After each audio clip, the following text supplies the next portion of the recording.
Siyanibingelela nonke balaleli egameni likaJesu Kristu.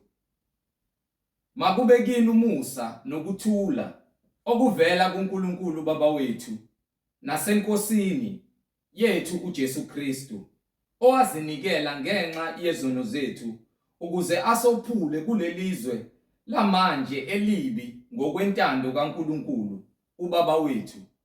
Makube kuye udumo kuze kube phakade.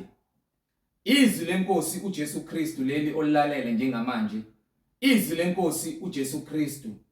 Sizocela kubo bonke abantu abalalele ukuba nibe namaBhayibheli kuze sonke sizofunda sonke kanye sibe nokuqonda izwi lenkosi uJesu Kristu.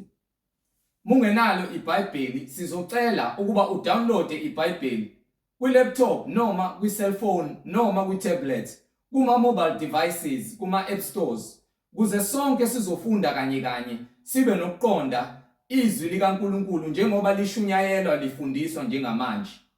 Kulabo abazothi sebelalele bafune ukubhabhadiswa egameni likaJesu Kristu ukuba bathathe imininingwane oyibona eskrinini mawubukele noma imininingwane engizoyishiya njengamanje mawulalele njengoba sonke silalele. Ngizoqala nge-email address ethi izwilenkosi.ujesukristu@gmail.com, izwilenkosi.ujesukristu@gmail.com, noma i-cellphone number noma i-WhatsApp number ethi 066 566 9245, 066 566 9245. Bazalwane, nalabo abanemibuzo mayelana neBhayibheli ukuba bawathathe imininingwane kuze bezoyibuza imibuzo yabo, uNkulunkulu mayevumile uphenduleke. Nalabo abafuna ukuthula ubufakazi bembonge uNkulunkulu wethu uJesu Kristu eseyibonakalisile empilweni zethu ukuba yena uyinkosi nomsindisi, wakushiya nobufakazi ukuba udlulisele kubo bonke abantu abanezindlebe abakholwayo nabafuna ukufinyelela eqinisweni lokwazi ukuthi uNkulunkulu uthini ngalesikhathi samanje.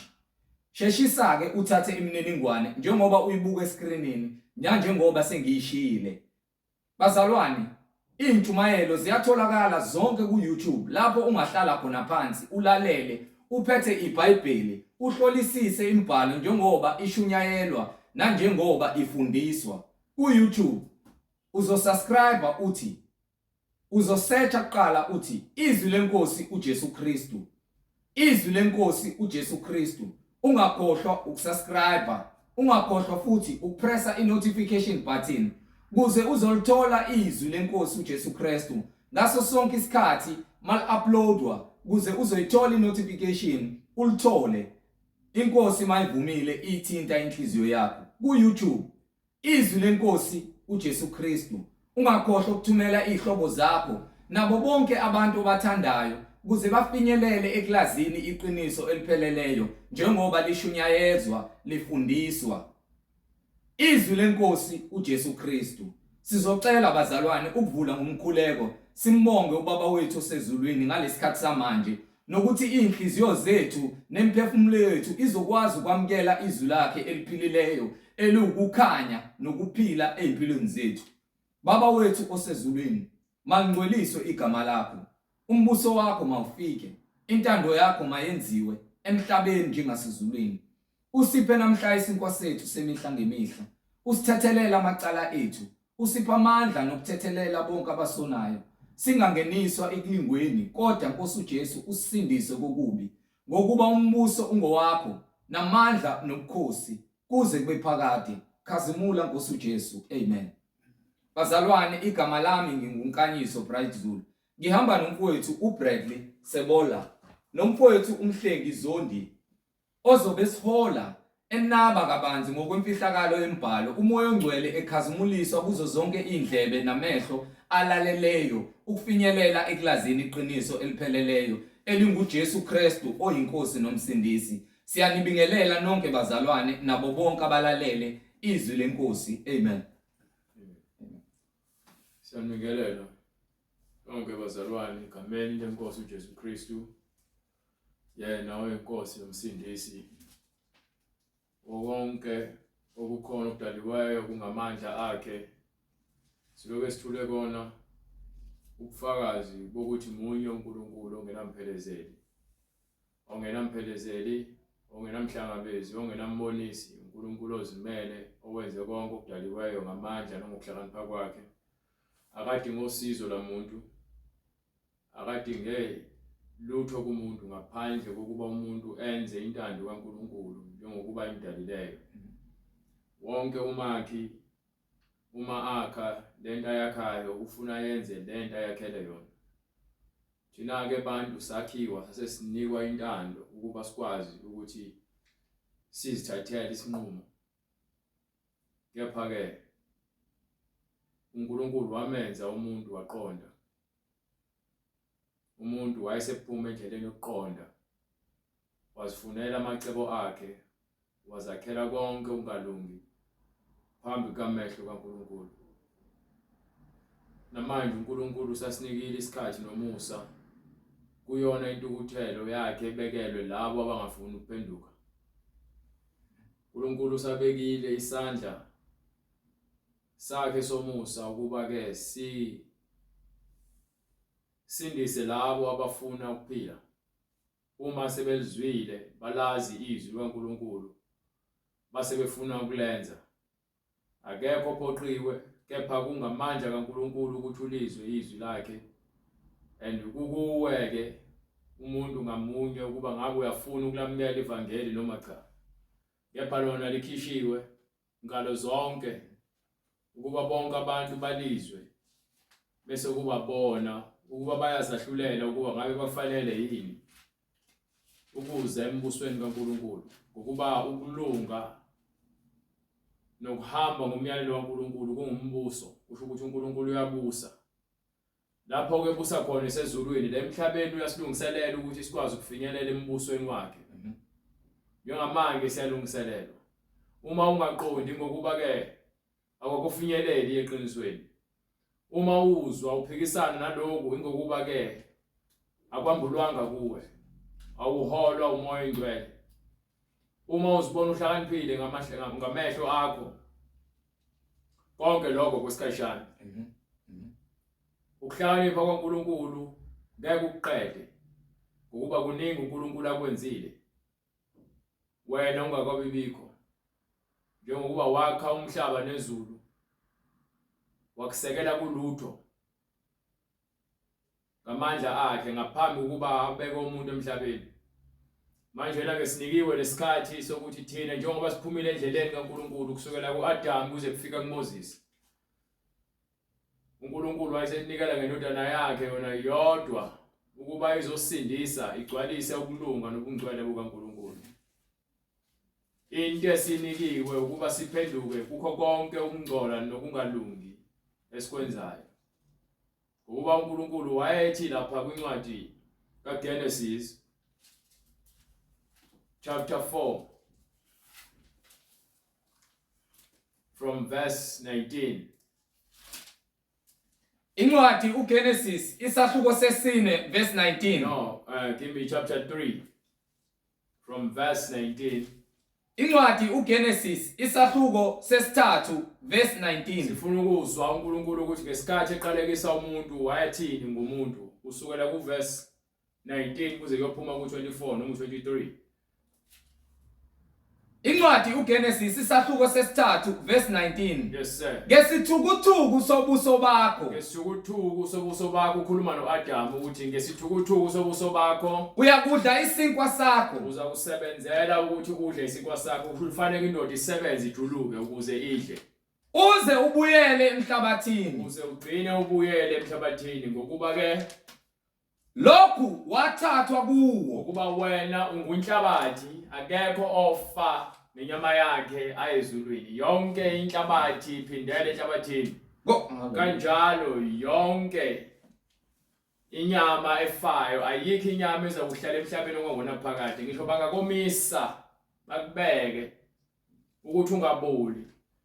Kepha lokho kwesikhashana. Kuzofika isikhathi lapho khona umhlaba nezulu kuzodlula.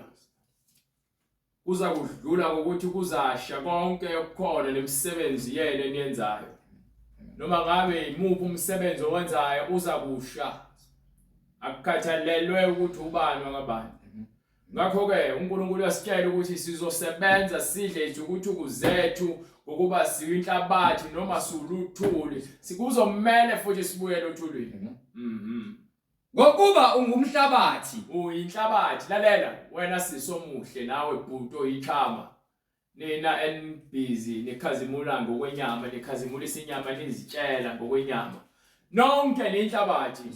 Lalela sigwili. Wena nakho konke uzitshela ukuthi uyikho konke ngalezi zinto nazo. Nama canes, nama ketango la wena afakayo. Wena uyinhlabathi. Hallelujah.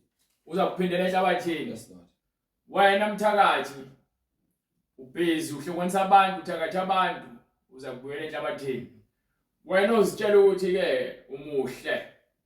Noma wena uyintombazane ekubeni umfana, uyinhlabathi. Kumele ukwazi lokho uNkulunkulu wenza owesilisa nowesifazane. Azange akhe ubuyaluyala enhlabathini. So ubuyaluyala ubuqhamuka nabantu, not kuNkulunkulu. Umoya kaSathane uyamfida wona ukuthi nina ningaziqondi ukuthi niyini. Ningafuni ukwazi nokufinyelela eqinisweni. Nibhizi nikhazimulisa inyama, nigabisa inyama, niziphakamisa ngokwenyama. Inyama yakho iza kufa. Namanje ungafa, nakusasa ungafa. Noma yini uzofa. Asikho isikhathi esibekelwe umuntu asaziyo ukuthi hayi bese ngizofa kuzomela ngilungiselele ukuthi ngizobona noNkulunkulu. Into eyenza ukuthi uNkulunkulu athi uza kufika njengesela ingokubuyazi ukuthi abantu banenkani.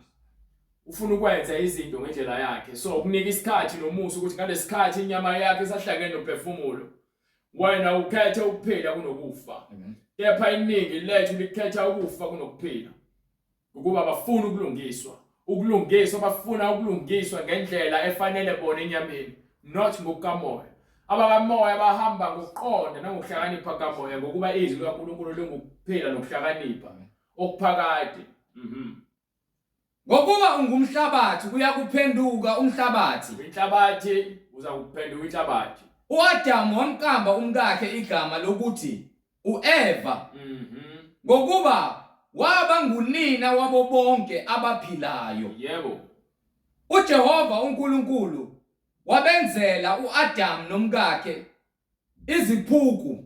uNkulunkulu wayesethatha izikhumba wayesebenzela izinto zokwembatha ngokuba ngesikhathi bedla umuthi okwathiwa bangawudli base bevuleka amehlo bakwazi ukuhlukanisa okubi nokuhle base bebona ukuthi bahambaze. Emva kwalokho base bethatha amaqabunga bawathunga base bafihla emzimba yabo. Ingakho meqhamuka uNkulunkulu ngezikhathi zokuphola kwelanga bese beqasha athi uNkulunkulu Adamu kuphi athi ngilapha Nkosi. Athi ke uqashelene athi ke ngizwe izwi lakho ngase ngiyaqasha ngoba ngibonile ukuthi nginqume. Uthi udleleni noma udlileni kulomuthi engithe ungawudli. Athi angithi lo wesifazane unginika yena ongidlisile. Namanje wena kudliswa umuntu wesifazane. Ingakho ungafuni ukushumayela iqiniso. Ingakho ungafuni ukubuyela eqinisweni. Ukuba abantu besifazane bandlisa amanga, bandlise inkohliso. Ingakho uNkulunkulu engeke asizozavume ukuthi umuntu wesifazane ahole ibandla lakhe. Umuntu wesifazane ozibona ukuthi yena ungumholi webandla kayena okaKristu. Ngokuba uKristu uthi ke umuntu wesifazane kufanele ahlale ngokuthula afunde ngokuthula ebandleni kaNkulunkulu. Akanako uzifundisa noma afundise abantu. Yena afanele afundiswe. Ngakho ke uma esesontweni nginike uIsaiah 3 verse 12. Incwadi uIsaiah isahluko sesithathu verse 12. Abantu bami ke izingane ziyabacindezela nabesifazane bayababusa. Nibuswa abantu besifazane. Oh bantu bami Ebandleni likaKristu kubusa abantu besifazane. Nezingane ziyanikhohlisa ziyanicindezela. Nivumela ingane zenu zinidonse ngamakhala, zinidonse ngamadlebe, zinidonse ngapha nangapha zinenzisa umathanda. Awusakwazi ngisho ukuhlala enkonzweni ngoba ingane yakhe ifuna yenze lento eyifunayo. Iyakhala bangumsindo. Awukwazi ukwelawula ngokuba uyifundisanga. Nezingane zenu azifuni ukuze esontweni. Zifuna ukuhamba amaphathi zishintsha indawo yokukhonza lapho khona fanele ngabe khona sihlangane ngezwi likaNkulunkulu. Sekuphenduke indawo yomgidi kunamaphathi. kuno Mr Party no Miss Party dako utshwala kwenziwa yonke imikhuba emasontweni abasafuna ukwenza izinto ngokuhlonipheka nangokulalela izwi. Ingane zenu ziyanibuza ingakho abafundisi bekuyela esikoleni ukuba abafundisi khona bezobuye bavumelane nayo yonke imisangano eyenziwe emabandleni enu enkohliso namanga. Hallelujah. Ngakho ingakho uJesu esitshela ukuthi ke bantu bami ingane zenu ziyancindezela nabantu besifazana abanibusayo bayanidukisa. Oh bantu bami, nina abantu bami abaniholayo banidukisa. Abaniholayo benza njani? Bayanidukisa. Bayadukisa. Bachitha indlela yemikhondo yakho. Indlela yemikhondo bachitha indlela yemikhondo ukuthi indlela efuna ngabe sihamba ngayo kaNkulunkulu labantu basikhipha endleleni. Ngokuba ke incwadi yaseKorinte yokuqala noma ungepheka Timothy phakathi kwazo zombili Timothy chapter 2 verse 9 or baseKorinte yokuqala sahluko 14 from verse 34 sibheka ukuthi uthini moya ingcwele. Matthew oqala bright Timotheo. Incwadi yokuqala kuTimotheo isahluko sesibili verse 9. Yes sir. Ngokunjalo nabesifazane mabagqoke izingubo ezifaneleyo. Abesifazane kufanele bagqoke ngokuhlonipheka. Abesifazane bayeke ukugqoka ukubukisa nokugqoka izimpahla ezingasile zobufebe nezokukhangisa imizimba yabo ekwenza abantu besilisa bagcine befuna ukulala nawe. Uma umuntu wesifazane usindisiweyo ugqoka ngendlela le ehloniphekileyo, awafaka amabhlukwe nama-leggings uhambe ngawo emgaqweni, futhi wena ufaka iziketi ezincane, ufaka izingubo ezompintsha ziveze ubuze bomzimba bakho. Wena ugqoka ngendlela ehloniphekile. Uma uze enkonzweni noma uza lapho khona kukhonzwa, umboza ikhanda lakho uma uzokhuleka noma uzodumisa uNkulunkulu. Uma ke uzokhula noma usindisiwe uphila ngaphansi kobungcwele, awufaki makeup, awufaki inwele zokufakela, awuluki izinwele zakho ufaka amasengeni. Baningi bazihlobise ngokuhlonipha. Fanele nigqoke ngendlela ehloniphekile. Akekho umuntu wesifazane ongathi uhloniphekile egqoke impahla engathi inyoka empintsha umzimba wonke. Akekho umuntu wesifazane ongathi usendesiwe ofaka amabhlukwe. Bazihlobise ngokuhlonipha nokuqonda. Abazwani ke manje Jezebel laba bagcwele emasontweni ukugqoka ngendlela ehloniphekile. Ingakho ke kuthiwa ibandla likaNkulunkulu nabantwana benu bacindezela abantu abadala nabantu besifazane bahola ibandla baliholela ekufeni, badukisa bahlekisa izindlela nomkhondo wendlela ekumele sihambe. Sekuphumiwe emngceleni, sebe isonto likaMasidosi lapho khona abantu benza umathanda ebandleni likaNkulunkulu. Banenkani benjalo. Kungabi ngezinwele ezalukiweyo. So indaba zokuluka, le ndaba zokukhathazeka ngokuthi ubukeka kanjani, iyona lento ekwenza ugcine sowungenwa umoya obufebe nomoya kaJezebel wokuzithanda wena kakhulu ngaphezulu kwaNkulunkulu. Into ekhathalela ukuthi ubukeka kanjani. Ukubukeka kwakho akunamsebenzi ngokuba lithi iBhayibheli uyinhlabathi uzakuphindela enhlabatheni. So konke lokuzihlobisa kwakho kunamsebenzi ngeke ndawo kuyikufa. Lapho khona usathane efuna wena uzinake kakhulu. Kepha ke ubungcwele ubuphili kuphela niyakhuluma ubungcwele engazi ukuthi uNkulunkulu niyamazi. Kepha ngemisebenzi yenu niyamphika ngokuba imisebenzi iyona ekufakazelayo. Uma lithi ke iBhayibheli ke umzimba ongenawo umoya ufana ke nomzimba ufile. So kufanele uphile ngokukholwa izwi. Uma ulizwa ungalizwa kuphela kufanele ulenze. Baningi nangegolide nangamapharela. So le ndaba zamacici nokufaka imigexo nokufaka amaringi, lonke lento ufuna ukuyishaya phansi njengomuntu ongcwele noma umuntu wesifazane ongcwele, ngeke uzosihlobisa ebandleni kaNkulunkulu. Asikho isidingo. uNkulunkulu usho kwakhe ngumfanekiso wakhe, and futhi umzimba wakho uyithempeli kaNkulunkulu. Ngeke manje wena ufike manje uzalwe lokhu izolo ngokuba ubona abantu bezwe benza lezinto. noma ubona labo mama abafundisayo abawoJezebel abazihambela ngokwezinkanuko zezinhliziyo zabo utshela ukuthi ke nawe kufanele ukwenze ngoba ke bagcwele yonke indawo babizwa ngomama umfundisi bangama celebrate endlini kaNkulunkulu akho celebrate noma ucula unikiwe iphimbo lokuthi ucule. Hallelujah. Asikho isidingo sokuculela ukubukwa kufanele uculele ukudumisa uNkulunkulu. Ngeke futhi sibe noJezebel ekhwayeni. Ekhwayeni kuza abantu abafuna ubungcwele nabaziyo ubezelele esontweni bazodumisa uNkulunkulu abazelanga ukuzobukwa. Abantu abathanda ukubukwa yibona labo abathanda ukuzihlobisa ngezinwele zokufakelwa nangokuluka izinwele ngokufaka amacici namaringi bapende izinzipho. Ibona wonke umoya kaJezebel ongafunakala esontweni nokufaka ama-leggings esontweni ukufaka amajini amabhluku esontweni ukufaka amabhluku esontweni ukufaka ama-shirt noma izikipa eziveza imfanto amabele akho ukuveza umzimba wakho ukhangise ngawo nokudweba imizimba nokufaka imigexo lokho kufunakala endlini kaNkulunkulu. Ngeke ukusize ngalutho ngokuba wena ubhizi ufuna ukubukeka kahle kunokuthi uphile ngomuntu kaNkulunkulu ongaphakathi ongcwele. Ubhizi wena ukhazimlisa ukugabisa ngomuntu lokho oyinhlabathi uzaphinda enhlabathini Nangezambatho ezinemali eningi. So le mpahla ezibizayo asinandaba ukuthi ugqoka kabani.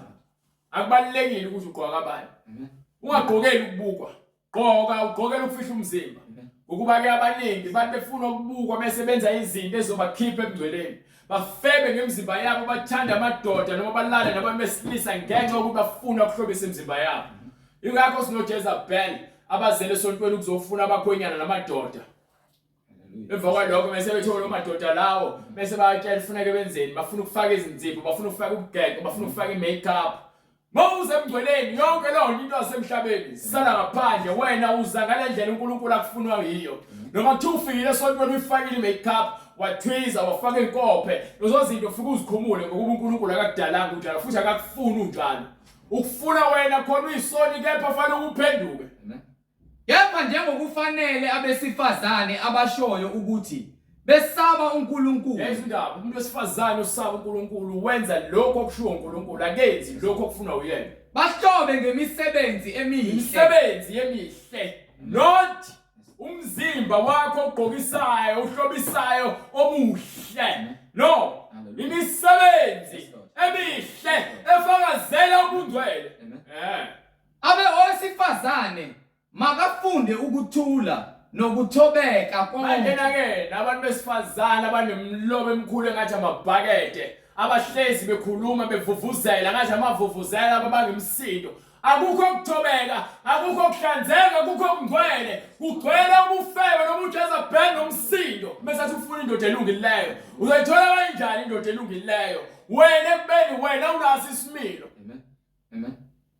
Yepha ngimvumeli owesifazane ukuba afundise. Manje ke nihamba ngemizwa nangenyama nangezinkanuko ingakho nifuna ukuba yini yonke into okuthiwa nithi ke elilingana namadoda umuntu wesifazane nendoda bayalingana akusoze. Hallelujah. uNkulunkulu ke uIva memqalekisa ke wena ke indoda yakhe iyakubusa phezukwakho. Hallelujah. Manje ke uma indoda ibusa iyabusa phezulu komuntu wesifazane umuntu wesilisa uyinhloko yomuntu wesifazane emshadweni nasebandleni umuntu wesilisa uyohleza uhola umuntu wesifazane lapho ke ezweni nakulamasonto yenu okufa kamasigcozi ingaba nabantu besifazane abangabaholi benu kepha endlini kaNkulunkulu soze kwaba khona umuntu wesifazane ozobe emva kwepulpit athi uyashumayela athi ibandla elakhe athi umama umbishop athi umama umpostoli yonke leyo mfucuza imfeketho kaSathane eqhamuka phansi esihogweni nokufa. Ukuba nizwa uthi uhaze abantu bayabhubha ngokuba ke abanalo ulwazi. Njengoba ingathi wo bantu bami labo baniholayo banidukisa ngokuba nilahlekile. Hallelujah. So umuntu wesifazane ongenaso isimilo uba nomlomo omkhulu. Angakwazi ukuthobeka. Hallelujah. Ufuna ukuba ungqavu akhulume afune ukuhola indoda afune ukuguqula umthetho wasekhaya nomthetho wasebandleni ukuze agcwalise ke umoya kaJezebel njengoba noJezebel wayegika uAhabe enhliziyo yakhe. Jesus. Hallelujah. Wamlahlekisa uNkulunkulu wamuholela ekutheni ke agcine esehamba ngokwenyama angasahambi ngezwi ungasekho umesaba uNkulunkulu Lord Jesus. ngenxa ukuthi ke abantu abanemali bazibona ukuthi ba uNkulunkulu bona uqobo lwabo baphatha umthetho nokulunga nokwahlulela ngendlela engafanele badayisa abantu babulalisa abantu njengoJezebeli wabulalisa ke uNaboti Hallelujah. ngenxa yesivalo Amen. indoda yakhe yathokoza ngesenzo somfazi wayo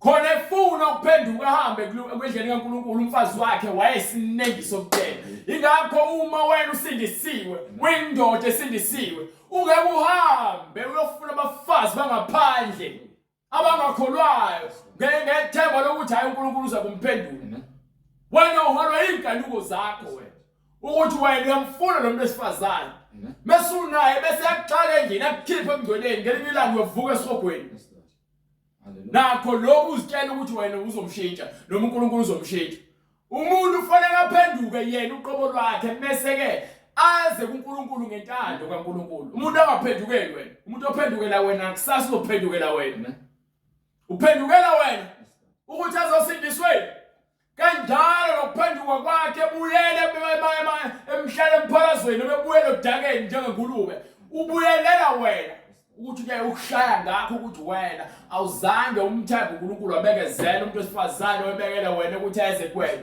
Hallelujah. uhambe waphuma ngaphandle wolanda ke uJezebeli omlethe esontweni uJezebeli ke unomoya kaSathane uzenza yonke into njengoba noJezebeli kwathi kuza uJehu Yes, Lord.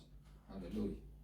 wathatha umuthi wapenda ubuso bakhe wayeselungisa inwele zakhe ukuba efuna ukulutha uJehu ukuthi mefika amyenge ukuze ke uJehu engezukumbulala kepha ke uJehu umoya kaNkulunkulu ogcwele kuyena wayemsaba uNkulunkulu manje ke kanjalo noJezebeli uma ezesontweni uza ezishintshela wena kungcono ukuthola umuntu oshintshela uNkulunkulu bathi abantu abangasindisiwe nabahetsheni umuntu osindisiwe uyabhora ngamane ngibhore Yes, Lord. Hallelujah. Yes, Lord. kunokuba ngi-entertain inyama Amen. Amen. ngiphume emngcweleni ngenxa yobuhle bakho obuzofaka ubuyele ehlabathini Amen. kepha ngaphakathi ubolile Hallelujah. kuyakusiza ngani ukuthi ube muhle ngaphandle kepha ngaphakathi ufile imisebenzi oyenza ifile uyahleba uyazonda uyanyanya uyafeba uyaphinga Amen. uthanda ukuhlobisa umzimba wakho manje ke iBhayibheli yasitshela ukuthi besifazane kufanele afunde ukuthobeka Yes, Lord. Yes, Lord. afunde ukuthobeka alalele uNkulunkulu Amen. Amen. ngeke Yepha ngimvumeli owesifazane ukuba afundise akavumelekile umuntu wesifazane ukuba afundise nokuba abuse phezulu noma kwendoda ukuthi abuse phezulu kwendoda so uma wena uthi ke 50-50 hamba uyohlala lapha nabo 50-50 Yes, Lord. Yes, Lord. emzimbeni kaKristu indoda iyohlezi kubusa Yes, Lord. ngaphezulu komuntu wesifazane Amen. akuyona indaba yami leyo Amen. uNkulunkulu oshoyo Yes, Lord. mina ngivumelana noNkulunkulu konke akushoyo Hallelujah. uma wena uthi umntwana kaNkulunkulu osindisiwe ozelwe kabusha kepha uphikisana nalokho wena usindiswanga wena futhi awuzelwe kabusha Yes, wena Lord. Hallelujah. Yes, Lord. awuyena futhi umntwana kaNkulunkulu wena Yes, yes, Lord. mhlambe ke umntwana kaNkulunkulu wakho uSathane ubaba wakho uSathane Amen. ukuba yena unenkani Amen. nokuziphakamisa Yes, Lord. ingakho akhishe ezulwini ingakho engatholelwanga indawo ezulwini kusho ukuthi bonke abantu abanomoya kaSathane abanomoya wempakamo nokuziqhenya nokuziphakamisa bonke bayesihogweni Lord Jesus. ingakho nabafana abalala nabodwa begcwele umoya wempakamo Yes, Lord. ongafuni ukuzithoba bavumele umoya kaNkulunkulu basebenze ubakhiphe ekufeni Amen. Amen. so ke labantu besifazane abangafuni ukuthobela izwi likaNkulunkulu bonke bayaphakathi esihogweni Amen. Yepha ngimvumeli owesifazane ukuba afundise nokuba abuse phezulu kwendoda kodwa makazithulele makazithulele kusho ukuthi thobeka funda ukuthobeka ngokuba uAdam asikaze sizwe siwe kuthiwa uSara wayefundisa Lord Jesus. uAbraham wayefundisa, Hallelujah. uSara wayumfazi kaAbraham. Yes, Lord. So akukhulunywa ukuthi yena wayemama umfundisi noma wayemama umbishop, akubhaliwe. Amen. Amen. So wena uthatha lapho lokho ukuthi umama umfundisi noma umama umbishop, wena uMadlamini, Amen. uma ushade noDlamini Yes, Lord. noma umfazi kaDlamini, Yes, Lord. noma kuthiwa uDlamini umbishop noma umfundisi noma umpostoli, awuyena umama umpostoli wena.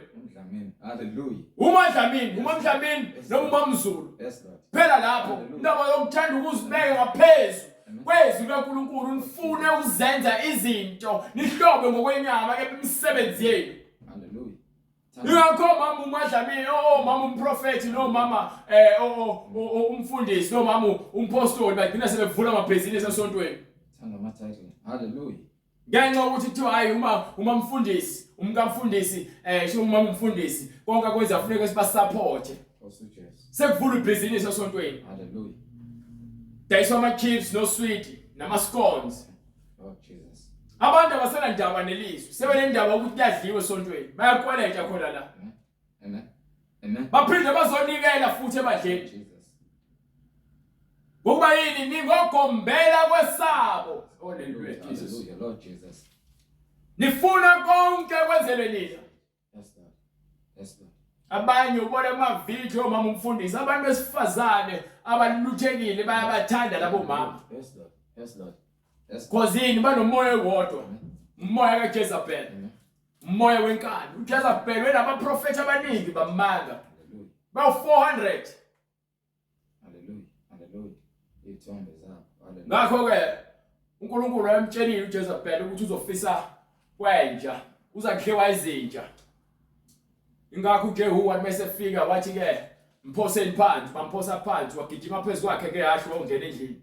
Mesethi-ke abambe bongcwaba ngendlela efanele, wathola ukuthi akasekho udliwe izinja, sebefica ikhanda. Amen. Namanje naku uJezebel noAhabi baphakathi esihogweni. Yes, Lord. Ngenxa ongafuni ukulalela uNkulunkulu.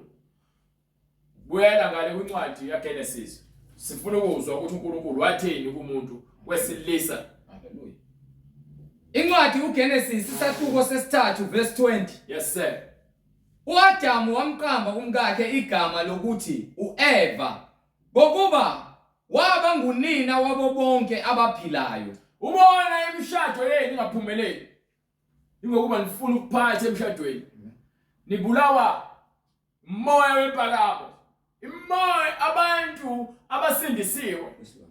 Abaphili ngokwenyama. Amen. Yes, Lord. Ababangisani izinto ngokwenyama. Yes, Lord. Kepha lo wesifazane ngokuba wazi izwi laNkulunkulu ayazi indawo yakhe emshadweni.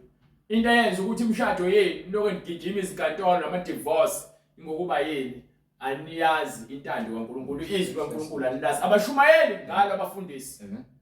uNkulunkulu utheke umuntu wesifazane akabuswe indoda yakhe. And futhi njengoba bahlanganisile akekho ngabahlukanisa. uMoses wabanika incwadi yomdivorce ngenxa yenhliziyo zabo ezilikhulu, kepha uJesu uthi-ke kwaseqaleni kwangafanele kwenzeka. Yes, Lord. Ngokuba uNkulunkulu uthi-ke abahlanganiswa uyena kumele bahlukaniswe ngoba inyama eyodwa. Amen. So uma uzothatha le nyama yakho wena uyinikela komunye umuntu, wena uyaphinga. Amen. Yes, Ngokuba-ke usowuhlanganisiwe nomkhwenyana Lord. wakho. Banike incwadi yaGenesis. Imishado yenu iyoziqinisa uJesu. Yes, Lord. Hallelujah. Imndeni yenu njengoba iphele ibhubha iyoziqinisa uJesu. Jesus Christ. Hallelujah. Ingane zenu njengoba zokukhanda lemtshelo kwakhe ziyoze zibuyiswe uJesu. Yes, Lord. Yes, Lord. Hallelujah. Awafuni ukwamukela uJesu soze abuyele ephileni, soze kwaba khona ukuthula. Kanye. Hallelujah. Hallelujah. Ubona nje abantu bebangamaKristu kepha begcwele inzondo emsebenzini, babanga izikhundla nabantu ababahetsheli. Balwa ngokuthi-ke uNkulunkulu amzomphindisela. Bahlezi belwa kathi uNkulunkulu abasho ukuthi intando kaNkulunkulu ayenziwa. Abalizwi iBhayibheli manje lithi-ke uma umuntu wekusenkantolo vumelana naye sekendleleni. Amen. Amen. Uma umuntu efuna ukumula mnike lesinye isihlathi. Siyazi ukuthi uNkulunkulu ngumphindiseli kepha silwe ngalokho. Amen. Amen. Ngokuba lo wenze kubi ingokuba yini akakwazi akakwenzayo. Ingakho uJesu mase iphambana yathi baxolele baba ngokuba bakwazi abakwenzayo. Amen. Yes, Lord. Umuntu owaziyo uvala umlomo ngokuba uyalazi uyazi yena uqobo lwakhe Yes. ukuthi ingaphakathi lakhe limsulwa. Amen. Amen. So awulweli inyama wena. Awulweli futhi ukuthi wena kuthulu ngini. Yes, Lord. Yes, Lord. Uyedwa ulungile. Hallelujah. uNkulunkulu. Yes, Lord. Jesu Kristu. Hallelujah. Sonke sizonakala. Amen. Ukuba uma ulwa impi yobubi ngobubi wena uyefana nalomthakathi enthakatha naye. Yes, Lord. Amen. Lithi iBhayibheli ungavumeli ukuthi ulwe okubi ngokubi, ilwa okubi ngokuhle. Ngalesikhathi umuntu ekuhlinela ekuzonde kuncimfela mbingelele, ukhombisa uthando. Amen. Ngokuba uthando lisibekela zonke izono. Ngokuba nawe unqotshiwe, unqobile Amen. ekufeni kwakho ngoJesu okuthandile. Wakunika uthando nentethelelo. Wakunika umusa ukuthi wena uthole intethelelo. Amen. So intethelelo nina lese libone ngathi indaba omdlalo. Banike. Hallelujah. Incwadi uGenesis isahluko sesithathu verse 22. Yes sir. uJehova uNkulunkulu wabenzela uAdam nomkakhe iziphuku wabembathisa. So why nina nifuna ukuqimba emandleni noma esontweni? Hallelujah. Why nifuna ukubukwa emgaqweni nihambe eqimbile niqephezile nifake ande begqoka kahle Amen. kepha ngomoya kaSathane lokungena esontweni Yes, Lord. baloko bekhumula kancane kancane Hallelujah. manje bahamba ngamahlombe bahamba ngezinqa Amen. bahamba ngamabele Lord Jesus. baloko behloba kancane kancane befaka opende ebusweni befaka izinkophe zokufakela baloko befaka izinzipho uSathane ubhizi abahlobisa Yes, Lord. baloko bethi hayi amasonto akudala lawo Mhm. alena amasonto akudala yibona lawo ozongena ezulwini Yes, Lord. wonke lamasonto esimanje manje ayaphakathi esihogweni Yes, Lord. nonke niyaphakathi nawo Amen. uma ningafuni ukwamukela izwi Hallelujah. Yes, Lord. nigqoke ngendlela ehloniphekile Amen. umfundisi afake iskini jean ama-jean alenga ama-chains naye ufaka amagolide kepha uthi ufundisa ngezwi iBhayibheli likhuza abantwana bakwa-Israyeli Amen. Hallelujah. ukuthi basuse wonke ubucwebe emzimbeni wabo bangasidlobisi ngobucwebe ngokuba lezo zinto izinto ezenza abantu baphume endleleni sebenza lezi zinto lezi izithixo zabo. Amen. Amen. Ingakho uhambe uyothenga ngisho ama-chains namacici ayi-fake Yes, Lord. Yes, Lord Jesus. ukuze ugqoke uhlobise umzimba Amen. bese kuyabuye kuyavela ukuthi akuyona lento yangempela ibe siyaphucuka seyakuveza ukuthi uthanda izinto Amen. uYesu uyamukela lokho yikho Amen. Yes, Lord. thuliseka ngalokho nakho wena ufuna ukuyothenga into enegama khona ungenayo imali ungayi-afford Amen. Amen. uzoyithenga emgaqweni ngenxa yokuthi bayifake igama Thank you. Hallelujah. uba yini uthanda izinto bese ihambe ivele ukuthi akuyona yangempela. Amen. Amen. Kanjalo-ke namaKristu azenza amaKristu Yes. athanda ukuzihlobisa kakhulu Hallelujah. Yes, Lord. bese uNkulunkulu awaveze ngezwi lakhe ukuthi ama-fake lawo. Amen. Amen. Ingakho kuthiwa yonke imisebenzi yabantu izakuhlolwa emlilweni. Yes, Lord. Uma umsebenzi wami usha mina ngisindiswa kusho ukuthi mina ngwenza umsebenzi wami ongafunanga ukwenzeka ngale ndlela efanele. Uma umuntu ephenduka ezwi izwi Amen. ulizwe ngami Yes, Lord. yabo ngishumayela iBhayibheli. Yes, Lord. Uma wena ngishumayela iqiniso ungalamukela iqiniso noma ulithatha iqiniso wena uliphendula indaba yomdlalo bese ungena esibhogweni uyohlolwa ukuthi ngabe wena ngempela ukulungele yini ungene ezulwini ngokuba phela ke kuthiwa siza kuhlola emlilweni. uJesu wahlola emlilweni, Yes, Lord. uAbraham wahlola emlilweni, Amen. ubani omunye Hallelujah. uAbednego Yes, Lord. noShadrach Yes, Lord. Shake. Hallelujah. noMeshach Yes, Lord. bahlola emlilweni. Amen. Batholakala ukuthi uthando lwabo lugcwele kuNkulunkulu basindiswa. Hallelujah. Hallelujah. uJesu wabetheka esiphambanweni wafa wayaphansi kwabafileyo wahamba wabashumayela ngokungcwele kwakukuyena ukufa zange kube namandla yena wahlola emlilweni Yes, Lord. wangena esihogweni Hallelujah. Hallelujah. waphuma esihogweni. Amen. Amen. So wonke umuntu Yes, Lord. fanele angene emlilweni. Emlilweni ungena manje ngezilingo. Yes, Lord. Mawuphumelela ukwazi ukunqoba ngegama likaJesu Amen. Amen. Hallelujah. umqhele wakho ukulindile ngaphambili. Hallelujah. Ulinde umqhele ngaphambili. Yes, Lord. So indaba yomdlalo wasigcoza emasontweni fanele iphele Amen. niphenduke niphile ngezwi Yes, Lord. ningakhohliswa abantu abahamba ngezikanuko nangemfundiso zezwe zokucashula kweze ezidukisayo. Yizwi eliphilisayo likaJesu Amen. enithi phenduka ubuyele ezonu uphume ezonweni zakho ubuyele kuJesu Kristu Amen. okunguyena ophethe ukuphila nezahluthulelo zokufa zikuyena Yes, Lord. ukuba wahamba wovula ekufeni wangena waphinde waphuma ekufeni wavala wahamba ongena ezulwini wavula uthi yena unehluthulelo lapho khona evule khona akekho ongavala nalevale khona akekho ongavula bashumayela ke ngokuthi ke uJesu ke bese evula iminyango yezibusiso akekho uzovala Lord Jesus. Hallelujah. manje nibhizi nithatha lo gospel nibambe ngaleyo ndlela kuphela Amen. anazi ukuthi uJesu wanqoba ukufa ukhuluma nangezinto esiphathelene nombuso wezulu Yes, Lord. nina nibheka izinto zasenyameni Hallelujah. awubanike lencwadi eGenesis esizovala Amen. Incwadi uGenesis isahluko sesithathu verse 21. yes sir uJehova uNkulunkulu wabenzela uAdam nomkakhe iziphuku webembathisa. uJehova uNkulunkulu wathi, bheka. uJehova uNkulunkulu wathi, bheka, uAdam usenjengomunye wethu. so manje na ke siyabheka ukuthi yini ezakusibuyisela ezulwini noma embusweni kaNkulunkulu Yes, Lord. uthi uNkulunkulu ke bheka manje uAdam usenjengomunye wethu Uyakwazi okuhle nokubi. usekwazi ukuhlukanisa phakathi kokubi nokuhle Kepha manje kepha manje makangeluli uma isandla sakhe. engelula ngoba lo muntu oyichaza lo wachaza indlela yakhe alibhaliwe kanje Hallelujah. ngokwendlela efaya khona nabantu ababhala amabhayibheli bawachaze bese bafuna ukwaphela nganoma bakhuluma isiZulu noma basikhuluma isiZulu noma basuke bechaziselwa ngendlela abachaziselwa ngayo ngepha ke ngokwesambulo ngencwadi ya King James Version Amen. ithi uma engelula ngaphandle uma engelula isandla sakhe Hallelujah. Hallelujah. Hallelujah. Athathe nakuwo umuthi wokuphila. umuthi wokuphila yizwi Yes, loNkulunkulu Lord. Adle. ukuthi into ezosibuyisela uJesu Yes, Lord. fanele uthathe isinkwa esivele ezulwini Amen. Amen. Hallelujah. Hallelujah. ngapha inkemba ibekiwe futhi inkemba ilona Yes, izwi Lord. ekuyilona izwi eliphenduka amacala onke ekuyilona izwi ezohlukanisa ukuthi ngabe wena ukulungele yini ukungena ezulwini noma cha Yes, Lord. so uma wena uthi ke ngiyathatha ezwini ngiyadla Amen. Amen. wena usivulela indlela yokungena ngokuba phela ngesikhathi uAdamu ona Amen.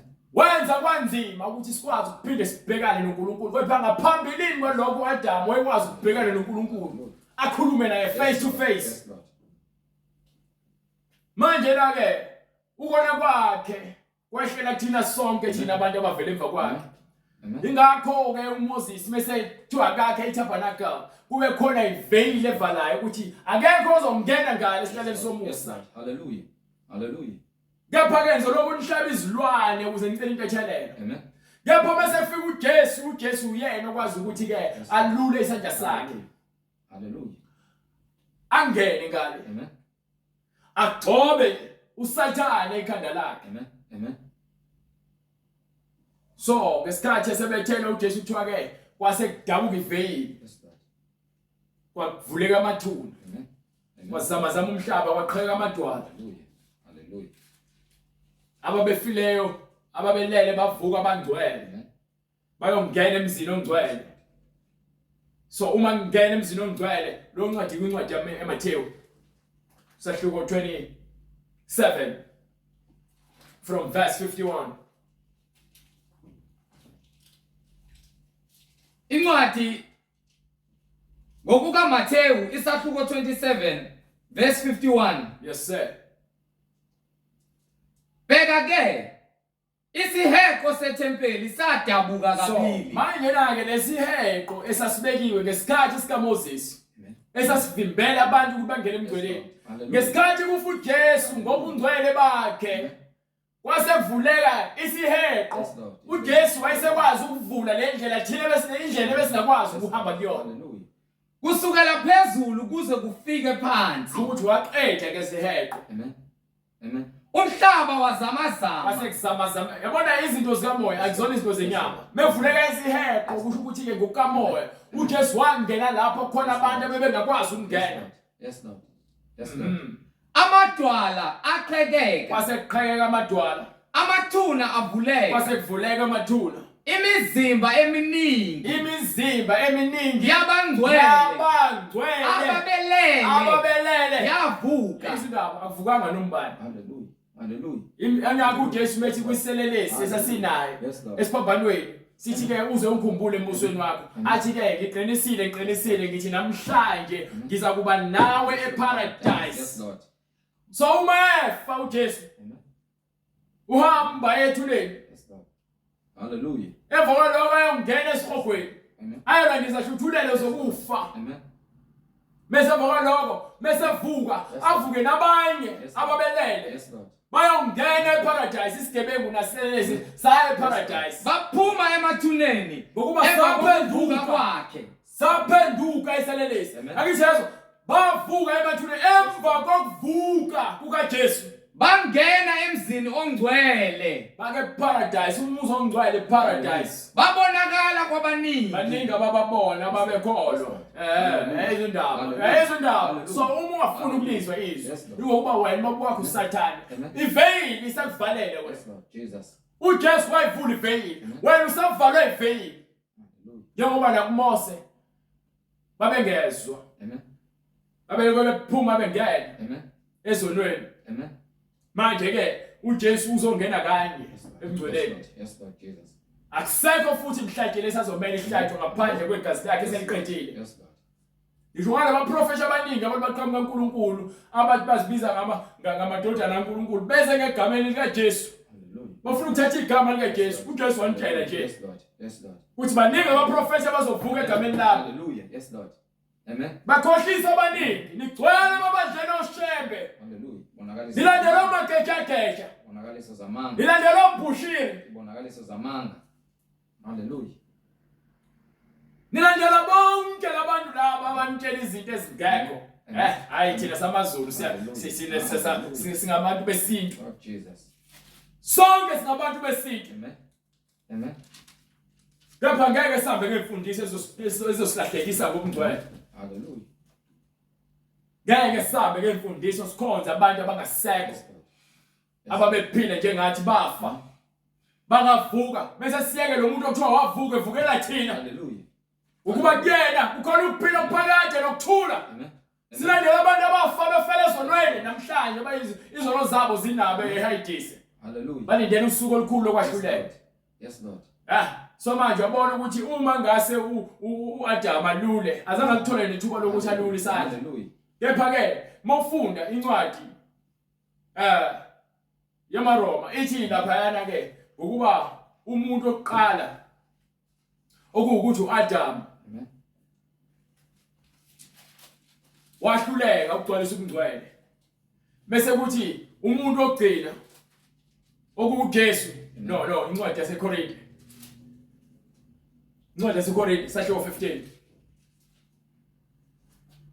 1 Corinthians chapter 15 starting from verse 45. Incwadi yokuqala kwabaseKorinte isahluko 15 sizoqala kuverse 45. Yes sir. Kanjalo futhi kulotshiwe ukuthi Kanjalo futhi kulotshiwe ukuthi uma umuntu wokuqala uAdam yayizweni ngishoyo umuntu oqala uAdam waba ngumphefumulo ophilayo. waba ngumphefumulo ophilayo ukuthi uNkulunkulu umuntu oqala amakha uAdam waba umphefumulo ophilayo. uAdam waba ngumphefumulo ophilayo. uAdam wokugcina waba ngumoya ophilayo. Yayizindaba Hallelujah. kuthi uAdam ogcina uJesu Yes, Lord. Yes, Lord. Yes, Lord. Adam oqala waba umphefumulo ophilayo uJesu waba umoya umphefumulo ngoba uNkulunkulu aphefumulela kuyena wase kwakhona umuntu okuthiwa uAdam wakhona ukuphila. Yes, Lord.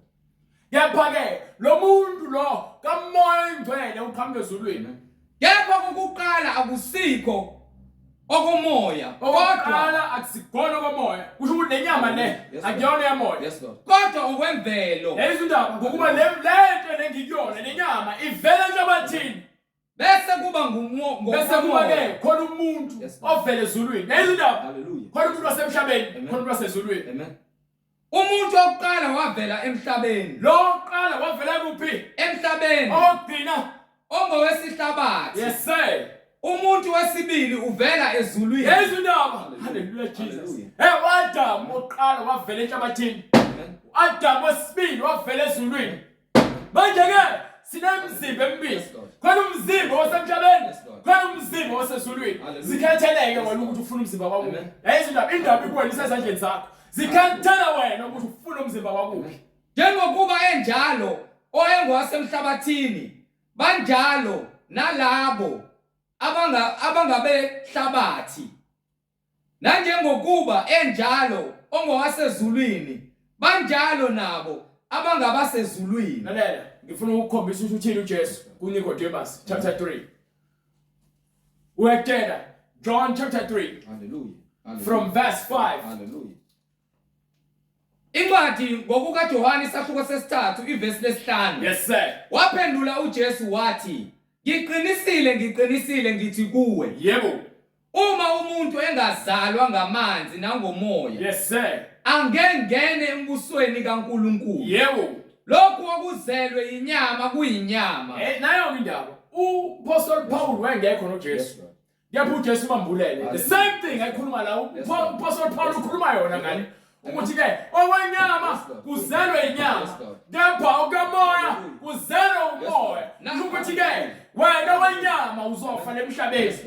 Lepha lo omkela izwi uzele ngokwezwi. Abanike funda kwincwadi yaJohane chapter 1. John chapter 1 from verse 13 or starting from verse 12. Hallelujah. Incwadi ivangeli ngokukaJohane isahluko sokuqala verse 12. Yes sir. Kepha bonke Abamukelayo wabapha amandla wabanika amandla ukuba babe ngabantwana bakaNkulunkulu, bakamoya.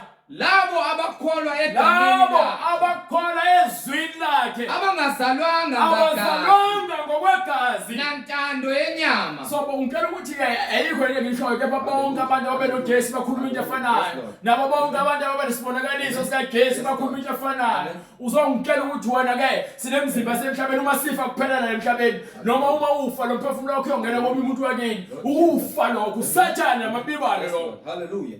Nantando yendoda. So lo mzimba wakho nawo emhlabeni unomzimba osezulwini. Lo mzimba osezulwini iwona loboshiwe manje emkhathini. Lord Jesus. Uboshelwe yini ukuthi wena uyenza intando kaNkulunkulu awulizwe izwe. Amen. Amen. Kodwa the moment wena ukhetha uJesu la kungena izwi lakhe emzimbeni wakho kuphila umoya wena ukhululiwe emhlabeni nasezulwini. Amen. Hallelujah. Hallelujah. Nalesikhathi ubuyela esonweni uyabuyela ekuthenweni uboshwe ungcolisa umzimba wakho. Uma uphuma esonweni uhlala emngcoleni Amen. umzimba wakho ukhululiwe emhlabeni nasezulwini. Yes, Lord. Yes, Lord. Wena ukhululiwe. Amen. Kepha uma ungafuni ukuphenduka, uma ungafuni ukwamukela ukuphila, umzimba wakho uboshiwe nasezulwini. Njengamanje wasikhuluma. Bonke osaziwayo abaphila impilo yokungcola. Bonke imizimba yabo iboshiwe. Amen. Amen. Noma ngabe ufuna ukusaziwayo, thuka inhlamba, wenza ucathi uhamba nqunu. Mhlambalaza igama likaJesu. Lord Jesus. Uzenza umfana uyintombazane, uzenza intombazane umfana. Amen. Wena uboshiwe usathana mabo wakho. Amen. Ukubophela ukuthi bese kufika isikhathi sokwahlulela uhambe nawe echeleni lomlilo. Lord Jesus. Yayizo indaba. Banike futhi lapha incwadi yakhe uGenesis esivana. Unemzimba esibekelwe. Lo mzimba lo uzofa lo inyama sekutshela ithi iBhayibheli uyinhlabathi uzaphindela enhlabatheni. Yes, Lord. Incwadi uGenesis isahluko sesithathu verse 22. Yes sir. uJehova uNkulunkulu wathi, bheka, uAdamu senjengomunye wethu. Bheka uAdamu sengomunye wethu. Uyakwazi okuhle Uzokwazi nokubi. ukuhlukanisa okubi nokuhle. Kepha manje Into ekwenza ukuthi usolakala ingokuba uyalazi iqiniso and uyasazi isona. Amen. Amen. Wena uyasolakala ngenxa yalokho ukuthi wena uyalazi iqiniso and uyasazi isona. So njengoba wazi ukuhlukanisa phakathi kokubi nokuhle kepha khona kunjani ukhethe ukwenza okubi, wena uyazimangalela wena ukuthi ufanele uyesihogweni. Awumangalelwa yimina. Abathanda ukuthi hayi uyajaja unalela wena ujajwa yimbhalo. Hallelujah. Izwi. Hallelujah. Yakujala manje izwi ukuthi wena landela mina, wena ukhetha ukulandela usathane wakwakho nenkohliso namanga nomoya ufebe nokuxoxa nodaba utshwala nokuphinga nokubulala Hallelujah. nenzondo lokungahloniphi. Amen. ukuthanda ukufaka izimelo zokufakela nokupenda izipho ukhonza usathane Hallelujah. Lord Jesus. wesifazane ufaka ama-blue ukhonza usathane umuntu wesilisa ufaka iy'ngubo zabantu besifazane ukhonza usathane Ngokayihlo. Hallelujah. Hallelujah. angifuni umuzwa iBhayibheli Amen. nifuna umuzwa amaprofeti amanga nikhonza usathane Lord angifuni umuzwa uGesi ngifuna umuzwa amadlozi nikhonza usathane Jesus. angifuni umuzwa ibhala engcwele nifuna umuzwa izangoma nina nikhonza usathane Yesu inkosi nomsindisi. Hallelujah. Hallelujah. Nkosi uJesu. uma ngase wena Amen. wamukela uJesu njengoba yisho imbhalo uma ngasulula isandla sakho Yes, Lord. udle Amen. umuntu wokulunga Yes, itheni Lord. incwadi adle aphile kuze kube phakade. uma ungaswamukela uJesu uyadla Yes, Lord. uyothola ukuphila okuphakade Amen. Amen. uma ngase uthatha uJesu Amen. ngokweqiniso Yes, Lord. nangokamoya Yes, Lord. wena uzothola ukuphila okuphakade Jesus. Yes, Lord. okuzelwe inyama kuzofela emhlabeni kuphele manje kepha kunomzimba unikwayo wasezulwini Amen. manje ke zikhethele wena ukuthi ufunani Oh, Jesus. utheni uPetro Hallelujah. Incwadi izenzo awuqala ukuphi la kwincwadi yabaHebheru sahluko 3 verse 7 mangaphosisi Hebrew or Hebrews chapter 6 chapter 3 verse 6 if it's not chapter 3 it's chapter 4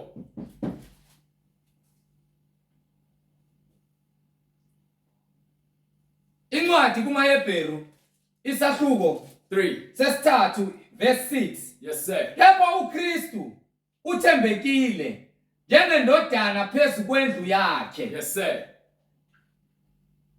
chapter 7 right Ngalokho yes sir njengokusho kukamoya ongcwele njengoba usho ukuthi umoya uthini namuhla namuhla uma ulizwa izwi uma lakhe ulizwa akulona izwi lami leli iBhayibheli lithi uma ulizwa izwi lakhe Yes, Lord. ningazenzi lukhuni izinhliziyo zenu ungaqinisi inhliziyo ungaqinisi ikhanda lakho ungaqinisi Hallelujah. umoya wakho Hallelujah.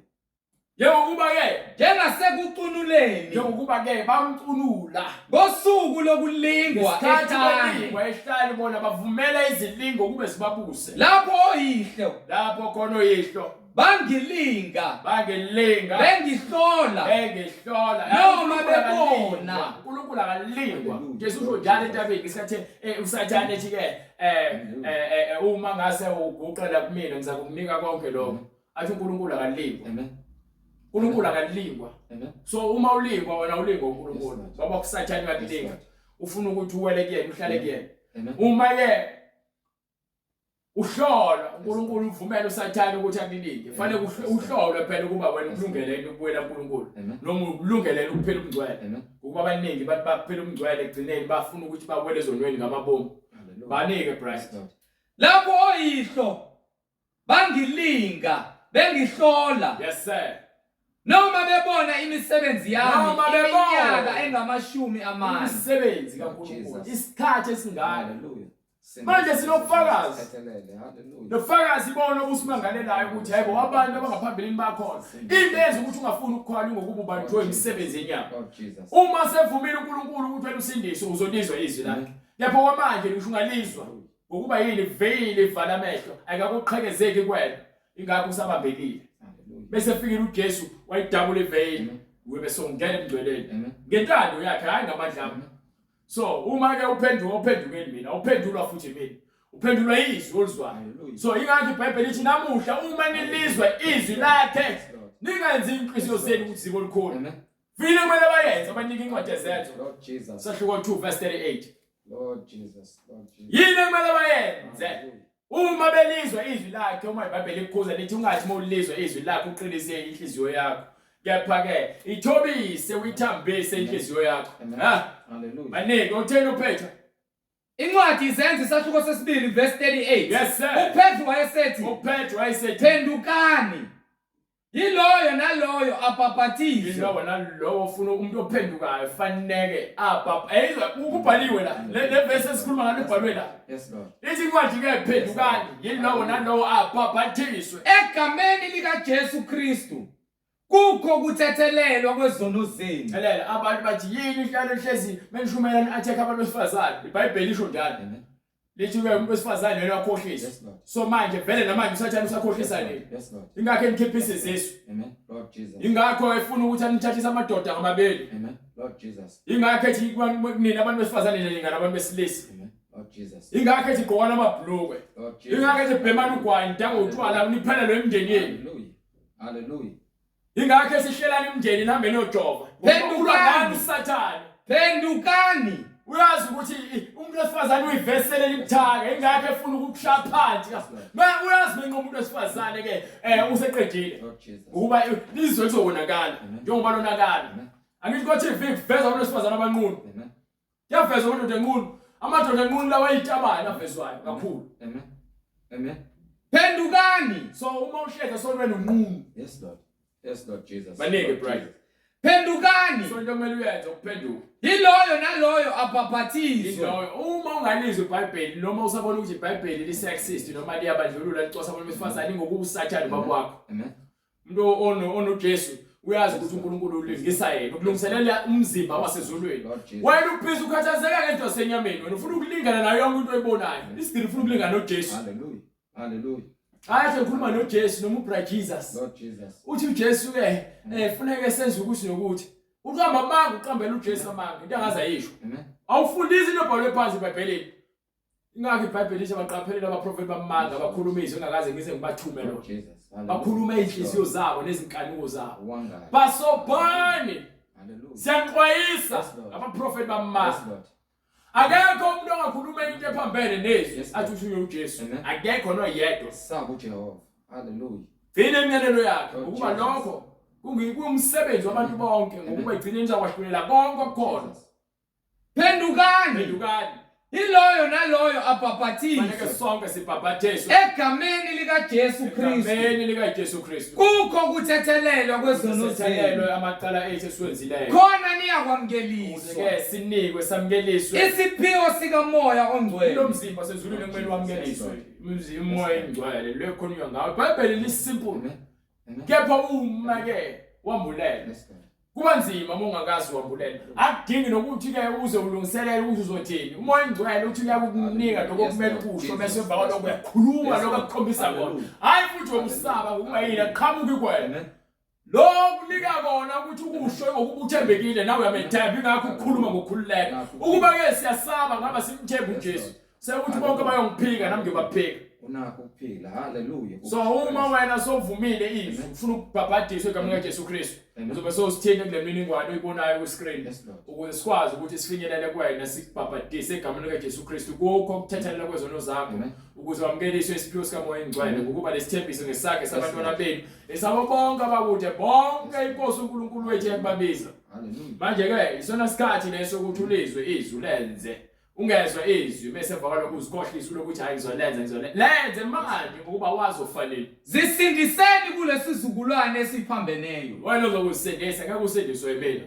Ngeke ngikwenzele lutho uJesu usefile kanye. Yes, Lord. Wafela thina sonke. Yes, Lord. So manje ukuze sisindiswe kufanele size kuyena ngeke azasidonse ngenkani. Zisindiseni kulesizukulwane esiphambeneyo. Wazi inhliziyo zethu.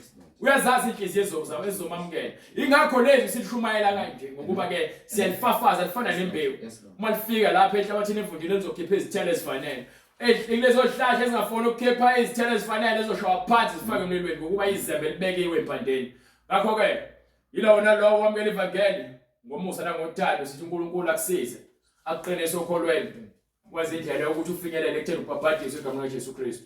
Ngeke uzongena embusweni kaNkulunkulu ngaphandle ukuthi ubhabhadiswe egameni likaJesu Kristu. Namanje sithi uNkulunkulu aqhubeka kanigcina nilonde size siphinde sibonane ngokuzayo. Baba uNkulunkulu namandla egameni likaJesu Kristu. uNkulunkulu siza kuwe ngokuthobeka nangokuzinikela uNkulunkulu kuba wena usenze lokho kufanele empilweni zethu uNkulunkulu. Siyazendlala siyizone siyikho konke okungalungile uNkulunkulu. Lezono zethu eziningi uNkulunkulu ezingabaleki ziyasinda. Kepha wena uNkulunkulu uyasibiza ukuthi masize kuwe ukuba uNkulunkulu oyingcwele wena uzosiphungula usithathele lo mthwalo esukuthwele uNkulunkulu sithathe ijoy lakho ngokuba lona lilula. Namanje ke uNkulunkulu uthi masithathe isiphambano sakho sikulandele insuku zonke zokuphila kwethu ngokuzinikela nangokuzikhanda uNkulunkulu singabheki ngakwasokhohlo noma ngakwasokunene kepha sambe sibheke kuwe Jesu sigijima lo mncintiswano uNkulunkulu wongonaphakade ukuze mesifika kuwe uNkulunkulu sithole imiqhele yethu yokuphila ngokuba umusa ngwakho namandla nobukhosi kuze kube phakade. Amen. Amen. Umusa wenkosi yethu uJesu Kristu mawube nomoya wenu bazalwane. Amen.